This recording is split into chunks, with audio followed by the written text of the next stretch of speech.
Souffle du 16 juin 2025. La mort en face.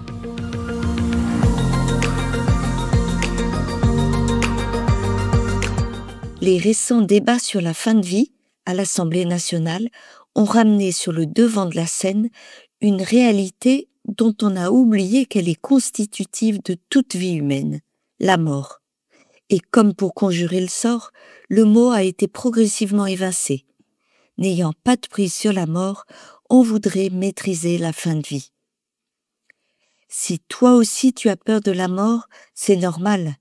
D'un point de vue purement humain, la mort est incompréhensible et scandaleuse. Alors nous en refoulons l'idée. Face à l'inconnu, nous préférons ne pas y penser. Et si l'acceptation de notre finitude nous ouvrait au contraire un nouvel horizon, plus vaste et plus grand que le produit de notre seule imagination? Moi, je suis la résurrection et la vie. Celui qui croit en moi, même s'il meurt, vivra. Quiconque vit et croit en moi ne mourra jamais. Crois-tu cela? Croyant ou non, n'attends pas le dernier moment pour laisser résonner en toi ces paroles du Christ rapportées dans la Bible.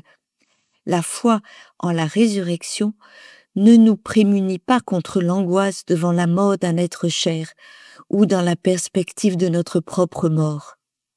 Mais elle nous assure que l'amour a vaincu la mort et que celle-ci est un passage vers la vie éternelle avec Dieu, plénitude d'amour où il n'y aura plus ni larmes ni souffrance. C'est cette vie future qui donne le sens, la perspective de notre vie terrestre, comme un phare éclairant de très loin pour conduire le bateau à bon port. Au lieu de nous inquiéter de notre mort à l'avance, gardons les yeux fixés sur ce Dieu qui nous aime et nous attend. Vivons dès aujourd'hui en sa présence. Et redisons avec sainte Thérèse de Lisieux, c'est la confiance et rien que la confiance qui doit nous conduire à l'amour. Voici une proposition de 3 petits pas pour apprivoiser l'idée de la mort.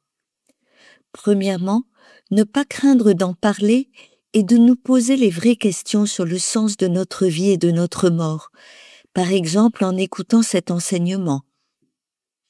Deuxièmement, oser soutenir ceux qui sont confrontés à la mort, une oreille attentive, une parole d'encouragement, un geste de proximité, un témoignage de foi. Enfin, dans les moments d'inquiétude, priez Dieu avec cet extrait du psaume 22. Si je traverse les ravins de la mort, je ne crains aucun mal, car tu es avec moi.